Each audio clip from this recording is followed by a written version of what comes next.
আমি একটা জিনিস বিশ্বাস করি, সেটা হচ্ছে পরিশ্রম। সৌভাগ্যর প্রস্তুতি নয়। কি ভুলকুটি করছেন? কারণ সবাই পরিশ্রম করে। দিনে 10-12 ঘন্টা পড়তে পড়তে মুখে ফেনা তুলে ফেলে, কিন্তু তারপরও সফল হয় না। তাহলে কি সমস্যা? সমস্যা হচ্ছে আমাদের চিন্তাধারায়। আসলে আমরা সবাই পরিশ্রম করি, কিন্তু কেউ কৌশলী পরিশ্রম করি না। সঠিক বাক্য হচ্ছে কৌশলী পরিশ্রম সৌভাগ্যের প্রস্তুতি। তাই আপনাকেও সফল হতে হলে প্রথমে কৌশলী হতে হবে। আমি যখন পরীক্ষা দেই মাত্র 3 মাস সময় পেয়েছিলাম প্রস্তুতি নেবার জন্য। কি কি কৌশল অবলম্বন করেছিলাম তা আপনাদেরকে বলবো, কিন্তু তার আগে প্রথমেই দরকার ইচ্ছাশক্তি।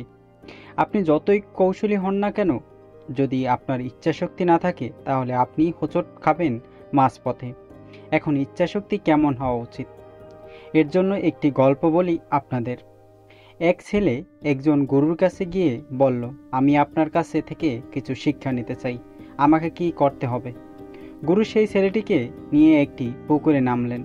তারপর সেই ছেলেটির কাঁধে যাতা দিয়ে পানিতে ডুবিয়ে রাখলেন। ছেলেটি প্রাণপণ চেষ্টা করে যাচ্ছে পানির উপরে মাথা তোলার জন্য। অনেকক্ষণ চেষ্টা করার পর সে হেঁচকা টান দিয়ে পানির উপরে মাথা তুলতে সক্ষম হলো। উঠেই সে গুরুকে বলল, আমি আপনার কাছ থেকে শিক্ষা নেব না, কারণ আপনি আমাকে মেরে ফেলতে চাইছিলেন। গুরু মুচকি হাসি দিয়া বললেন, আমি এটাই তোমার প্রথম শিক্ষা। এরপর ছেলেকে জিজ্ঞেস করলেন, আমি যখন তোমাকে পানিতে মাথা চেপে ধরে রাখলাম তখন তোমার একমাত্র ইচ্ছা কী ছিল সেই মুহূর্তে? ছেলেটি বলল, তখন আমার একমাত্র ইচ্ছে ছিল যেই করেই হোক আমি পানির উপরে মাথা তোলা, এর জন্য আমি প্রাণপণ চেষ্টা করে যাচ্ছিলাম।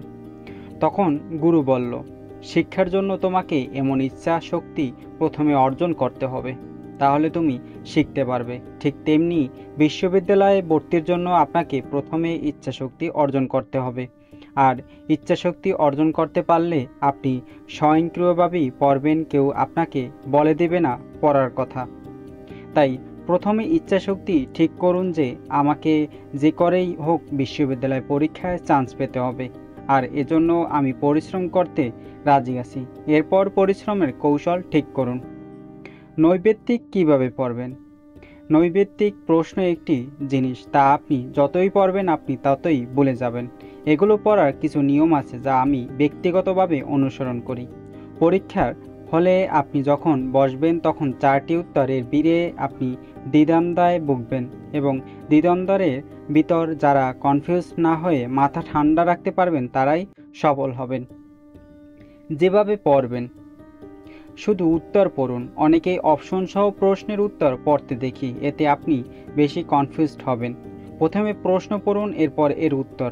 অন্য কি অপশন আছে সেটা দেখার দরকার নেই।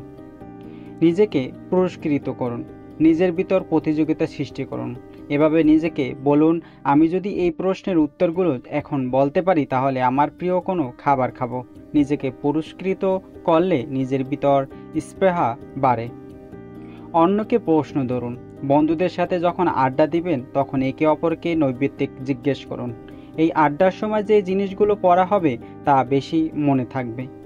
পরীক্ষা দিন নিজে নিজে বাসায় গরিব দরে পরীক্ষা দিন, এতে আপনার টাইম ম্যানেজমেন্ট ঠিক হবে। অনেকেই সময়ের কারণে সম্পূর্ণ উত্তর দিতে পারে না। খাতা ব্যবহার করুন। আমি খাতায় কঠিন শব্দগুলো টুকে রাখি বা সারাদিন কি কি পড়ব তা লিখে রাখি। এতে নিজের ভিতর একটি তাড়না কাজ করে।